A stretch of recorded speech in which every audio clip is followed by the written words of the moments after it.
आपल्यासोबत राजाभाऊ राऊत आहेत. जरांगे आणि राजाभाऊ राऊत यांचा वादाचा पुढचा टप्पा आहे आणि आता त्यांनी सांगितलेलं आहे कुठल्याही पक्षाला सुट्टी नाही. जोपर्यंत प्रत्येक पक्ष ओबीसी मधून मराठा समाजाला आरक्षण देत नाही तोपर्यंत कुणालाही सुट्टी असणार नाही. आपल्यासोबत आमदार साहेब आहेत. मला सांगा, आज जी भूमिका घेऊन आपण पुढे जातोय काय थांबवलं? माझी स्पष्ट भूमिका या ठिकाणी आहे की मराठा समाजाची फसवणूक करू नका. नंबर 1, ज्या राजकीय पक्षांना या ठिकाणी सांगायचंय, ज्या राजकीय पक्षाला आपली आपली भूमिका मांडायची त्यांनी आता बाहेर कुठल्या व्यासपीठावर मांडू नका किंवा अंधारात मांडू नका. आता आपल्या सगळ्यात लोकशाहीचं मोठं जी काही मंदिर आहे, संसद आहे आणि विधानसभा आहे, त्या विधानसभेच्या पवित्र मंदिरामध्ये आपली भूमिका आणि महाराष्ट्र बघणार आहे ना कुठल्या आमदारानं कोणाच्या बाजूने मतदान केलं आणि सगळे राजकीय पक्ष काय भूमिका घेत आहेत, राजकीय भूमिका काय घेतात. मला एक सांगा, आता याच्यामध्ये ज्या पद्धतीने हे चाललेलं आहे, सर्व पक्ष आता भाजप असतील, शिंदे सेना असेल किंवा काँग्रेस, राष्ट्रवादी यांची काय भूमिका आहे? सगळ्यांनी भूमिका स्पष्ट करावी. आता जे काय असेल ती सगळ्यांनी सांगा. ओबीसीतनं मराठा समाजाला आरक्षण द्यायचं म्हणा, होय म्हणा, नाही म्हणायचं नाही म्हणा. सगळ्यांनी एकदा समाजाला क्लिअर आपली भूमिका सांगा. सगळ्याच पक्षांनी, कुणी समाजाला झुलवत ठेवू नका. आता यापूर्वी एक अधिवेशन बोलवलं होतं, विशेष अधिवेशन, एसईबीसीचं आरक्षण होतं. मग आता ओबीसी मधून आरक्षण, हो, ओबीसी मधनं आरक्षण द्यायचं का नाही ती बोलवा ना तुम्ही, विशेष अधिवेशन बोलवा आणि ज्याला द्यायचंय म्हणायचं त्यांनी द्या म्हणा, ज्याला नाही म्हणायचं त्यांनी नाही म्हणा. आता तुम्ही ज्यांच्याशी जवळीक आहात, ते फडणवीस असतील भाजपचे, शिंदे किंवा सत्ताधाऱ्यांबरोबर तुम्ही आहात, त्यांची भूमिका तरी कुठं स्पष्ट आहे? अजून मी आमदार आहे या बार्शीचा. नंबर 1, या ठिकाणी माझ्या तालुक्यातली जी परिस्थिती आहे की माझ्या विरोधक महाविकास आघाडीमध्ये होते, त्याच्यामुळं ते त्या बाजूला असल्यावर मला ह्या बाजूने भूमिका घ्यावी लागती. आणि सत्ता जरी नव्हती माझी, म्हणजे महाराष्ट्रामध्ये त्यांची आली नव्हती महायुतीची आणि महाविकास आघाडीची आलेली होती, आपल्या सगळ्या महाराष्ट्रानं पाहिलेलं आहे की मी विरोधी पक्षाला दिला 2.5 वर्ष. ही तर वस्तुस्थिती आहे. 2.5 वर्ष प्रामाणिकपणानं मी त्याच्यात काही कुठला मला स्वार्थ वगैरे नव्हता.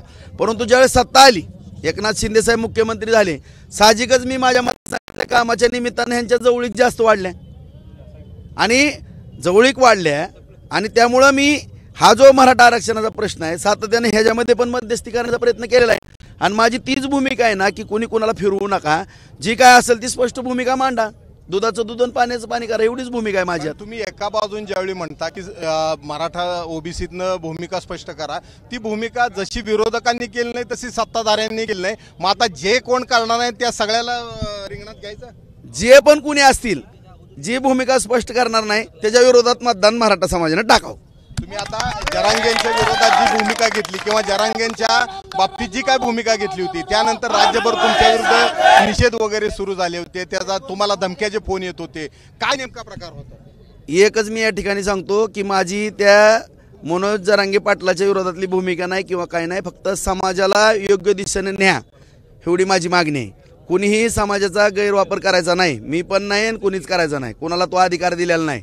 आज माझा एवढा मोठा समाज आहे, जवळपास 5 कोटीच्या घरावर, माझ्या कुणाच्याही मांडीवर या ठिकाणी मान जर ठेवली समाजाने तर ती मान कट होता कामा नये. आणि ती जर कुठं भरकटत असेल विषय, मराठा समाजाचा छावा आहे, माझी पण जबाबदारी आहे माझा समाज कोणी भरकुटू नये म्हणून. मग मी माझे विचार मांडल्यानंतर कुणाला राग यायचं काय कारण नाही. मी माझे विचार मांडले की स्पष्ट सगळ्यांना वधवून घ्या तुम्ही आणि विधानसभेच्या मंदिरामध्ये आपापली भूमिका सगळ्यांनी स्पष्ट करा. कोण आहे जरांगेंच्या मागे, कोण आहे बोलवतात आणि जे तुम्हाला टार्गेट करताय असं वाटतंय सत्ताधाऱ्यांना, ज्या पद्धतीने तुमचे आरोप होते? आरोप तर निश्चितपणे नाहीतच, मी पाठीमागे पण सांगितलेले आहेत. आता त्यांनी मी घेतली भूमिका, ती म्हणले की आम्ही कुणाची तर बाजू घेतोय. आता आम्ही पण सांगितलं ते कुणाची बाजू घेतात, मी तर भूमिका घेतली ना. आता जी मी भूमिका घेतली त्याच्यावरती त्यांनी बोलाव काय बोलायचं ती, त्याच्यानंतर मग मी बोलतो. आता म्हणजे त्यांनी ज्या पद्धतीने तुम्ही म्हणला होता तुम्ही तिघांकडनं पत्र आणता, त्यांनी विरोधकांकडनं तशा पद्धतीची पत्र आणावी, त्यांची भूमिका स्पष्ट करणारी, त्याबाबत आता मला काय सगळ्या माझ्या समाज बांधवांना हात जोडून विनंती करायची, महाराष्ट्र राज्यातल्या बांधवांनो आता वेळ आलेली आहे. आता हा जरांगे दादाचा किंवा राजा राऊताचा विषय राहिलेला नाही, हा समाजाचा विषय आहे. त्याच्यामुळं कुणाचाच विषय आता न काढता सगळ्या आमदारांच्या दारात जावं समाजाने, 50, 100, 200, 500, 1000च्या मापनं शांततेमध्ये, कुणालाही वेडवाकडं बोलू नये, कुणाचाही अवमान करू नका. फक्त एवढंच म्हणा की विधानसभेचे अध्यक्ष ह्यांनी ओबीसी मधून आरक्षण देण्याच्या भूमिकेबाबतीत तातडीनं अधिवेशन बोलवा, एवढंच विनंती. कारण पत्र घ्या, सगळे पत्र ईमेलवरती अध्यक्षांच्या टाका. आणि एवढे जर पत्र आले 288 आमदाराचे, काय 5-6 आमदार आता खासदार झाले असतील, एवढे जर आमदारांनी पत्र दिली त्यांना अधिवेशन घ्यावंच लागेल. यात मराठा सोडून इतर आमदारांना काय आव्हान करतात? त्यांना पण मतदान मराठा समाज करतो. मराठा समाज तर महाराष्ट्रामध्ये ओबीसी समाजाचे बांधव असतील, कोण आमदार SC समाजातले असतील, जे आरक्षण मधले जे ते काय ज्या त्या ह्याच्यातले आमदार बंधू असतील, त्यांना पण सगळे समाजाची माणसं मतदान करत असतात ना. किती पक्षांना तुम्ही संपर्क साधला? जवळपास माझ्या माहिती पण सगळ्यात झाला असेल. आता माझ्या पोच आहेत माझ्याकडे सगळ्या, मी त्या पोच पण थोड्या वेळ सगळ्यांना देतो. विधानसभेच्या अध्यक्षांनी काय सांगितलं? नाही, त्यांनी काय माझ्याबरोबर बोलणं झालं नाही. मी त्यांना ईमेलवर पण पत्र पाठवलं आणि एक पोच पण आणली, त्यांच्या ऑफिसला पत्र देऊन टाकलं. आता त्याचा निर्णय त्यांनी घ्यावा. सत्ताधारी तयार आहेत यासाठी? कोण व्हावंच लागणार आहे, सगळ्याला तयार असू नसू कोणी व्हावंच लागणार आहे समाजापुढे. समाज मोठा काही मोठे. विधानसभेपूर्वी याचा निर्णय होईल, आचारसंहिते नाही करावाच लागणार आहे याचा निर्णय तर करावाच लागणार आहे. समाजाला एवढ्या मोठ्या झुलून काय करायचा का? आता मला एक सांगा, हे मणिपूर बाबत तुमचा आरोप जो आहे तो काय नेमका आरोप काय? माझं तुम्हाला सगळ्या माध्यम बांधवांना पण माहिती आहे किंवा राज्याला माहिती आहे. आता ह्या सोलापूरला किंवा बार्शीला, माझं बार्शी तालुका हा मराठवाड्याचं प्रवेशद्वार आहे. सातत्यानं मराठवाड्यातल्या माझ्या सगळ्या बांधवांची सेवा बार्शीकरांनी केलेली आम्ही पण करतोय. आणि जी मराठवाड्यामध्ये परिस्थिती दिसली किंवा घरं जाळाली किंवा मराठा समाजाचे किंवा ओबीसी समाजामध्ये तणाव निर्माण झाले, आपण ही टीव्हीच्या माध्यमातून किंवा आम्ही सगळं पाहिलेलं आहे की चहा प्यायला ह्या समाजानं त्या समाजात जायचं नाही, किराणा दुकानी जायचं नाही, माल घ्यायचा नाही, कोणी कोणाच्या शेतात कामाला जायचं नाही, कोणी कोणाला बोलायचं नाही. एक 5, 25, 50 जर मराठा समाजाचे बांधव उभारले तर ओबीसी समाजातली 2 मुलं जात नाहीत. ओबीसी समाजाचे जर 5-50 जण उभारले तर मराठा समाजाचे जात नाहीत. ही तेढ कशामुळं? उद्या जर ही पेटलं, मणिपूर तर छोटं राज्य आहे, हे जर उद्या चिघळलं किंवा जशा बीडमध्ये काही दंगली झाल्या किंवा जाळपोळ झाली, असं जर घटना घडायला लागल्या महाराष्ट्रामध्ये, ह्याला जबाबदार कोण आहे? राजकारणासाठी पोळी भाजायचं बंद करावं सगळ्यांनीच, माझं स्पष्ट मत आहे.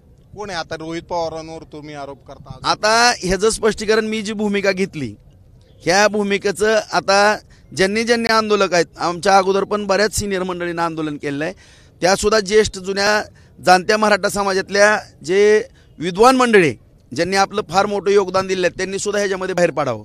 माझे सगळ्या ज्या माणसांनी योगदान, असंख्य माणसं आहेत त्याच्यामध्ये योगदान दिलेलं की आपण त्याची गिनती पण करू शकत नाही. या कैलासवासी अण्णासाहेब पाटील ज्यावेळेस 82 साली वारले आणि हा लढा उभारला, ॲडव्होकेट शशिकांत पवार त्यावेळेस होते, किंवा खेडेकर साहेब असतील किंवा कोंढरे साहेब असतील, सराटी साहेब असतील, जावळे पाटील असतील, विनायक मेटे असतील, आमचे सोलापूरचे दास शेळके असतील, सुनील रसाळे असतील, कोल्हे असतील, असंख्य एवढ्या मराठा समाज बांधवांनी जुन्या जाणत्या सगळ्यांनी याच्यामध्ये योगदान दिलेलं. आणि ही वेळ आलेली आहे बांधवांनो, सगळ्या जुन्या जाणत्या माणसांनो तुम्ही शांत बसू नका. माझ्यासारख्या तळमळीच्या कार्यकर्त्याची विनंती आहे की सगळेजण तुम्ही बाहेर या, सगळे बाहेर या, विधी तज्ञाची फौज लावा, सगळेजण बाहेर या आणि आता जाब विचारा. आता दुधाचं दूध आणि पाण्याचं पाणी होऊच द्या. तुमचं अजून शंका आहे तुम्हाला, हे राजकारणासाठी चालू आहे जरांगेचं आंदोलन? आता मी भूमिका घेतली ती झालं कालपर्यंतचा मुद्दा. आता मी माझ्याकडनं सुरुवात करत नाही. मला काय माझ्या समाज बांधवांनी काही बंधनं घातलेली आहेत की तुम्ही वाद वाढवू नका. मला काय वाद वाढवायचा नाही, मराठा समाजामध्ये फूट पाडायची नाही. मी अजिबात फूट पाडणाऱ्यापैकी माणूस नाही. मला काय कुठलं घेणं नाही, देणं नाही, काय नाही. उद्या तुम्हाला माध्यमाच्या समोर सांगतो मी, उद्या माझी राजकीय कारकीर्द जरी मला अशी सोडून द्यावी लागली ना, 0 मिनिटात सोडून सगळ्यांनी मला माफ करा, फक्त बार्शीकरांनी. शेवटचा प्रश्न मला आता या सर्व परिस्थितीत एकटे मनोज जरांगेंचं नेतृत्व गरजेचं आहे का सामूहिक नेतृत्व गरजेचं आहे समाजाचं? कुणीही नेतृत्व करू द्या, नेतृत्वाला कोणाचाच विरोध नाही. आज तुमच्या सगळ्या माध्यमातून महाराष्ट्रातल्या माझ्या तमाम गरजूवंत मराठा बांधवाला सांगू इच्छितो, कुणीही आंदोलन उचल असेल, मग आज ज्यांच्या पाठीमागं आमच्या आशीर्वाद रूपी कैलासवासी अण्णासाहेब पाटील आहेत, 82 साली वारले, त्यावेळेस तर मी 12 वर्षाचा होतो. मी 16 वर्षी तिथं समोर फोटो बघा माझा, मी शाखा काढलेली मराठा मुद्दा म्हणजे कुणी माझ्यावरती काही हरकत घेऊ नये म्हणून मी ती पुरावे दिले. आणि त्यावेळेसपासून मी मराठा महासंघाच्या शाखा बार्शीमध्ये असेल, मंगळवेढा असेल किंवा सोलापूरला असेल, आमचे विजय मुळीक साहेब होते, सुनील रसाळे होते, दास शेळके होते, कोल्हे होते, ही सगळी मंडळी आम्ही या ठिकाणी काम करत होतो आणि चळवळीत आम्ही काम केलेले कार्यकर्ते. शेवट आता सर्व पक्षाला त्यांची भूमिका नाही स्वच्छ केली तर मराठा समाजाला तर मी एवढी विनंती करतो, बाबांनो, खरंच जर आपल्याला न्याय पाहिजे असेल आणि जर ही न्याय देत नसतील तर ह्याला आणि त्याला मतदान करण्यापेक्षा माझं तर मत आहे मराठा समाजाने मतदानावर बहिष्कार टाकावं. हे होते आमदार राजाभाऊ राऊत. त्यांनी सांगितलेलं आहे जर सर्वच पक्षाकडनं मराठा समाजावर अन्याय होत असेल तर 5 कोटी मराठा समाजाने सरळ मतदानावर बहिष्कार टाकावा. मात्र आता जोपर्यंत ओबीसीतनं सर्व पक्ष आपली भूमिका स्पष्ट करत नाहीत आणि त्यासाठी 1 दिवसाचं अधिवेशन होणार नाही तोपर्यंत कुठल्याही पक्षाला माफी नाही, हा त्यांचा इशारा आहे. कॅमेरामन आयुब कागदीसह सुनील दिवाण, एबीपी माझा, बार्शी. एबीपी माझा, उघडा डोळे बघा नीट.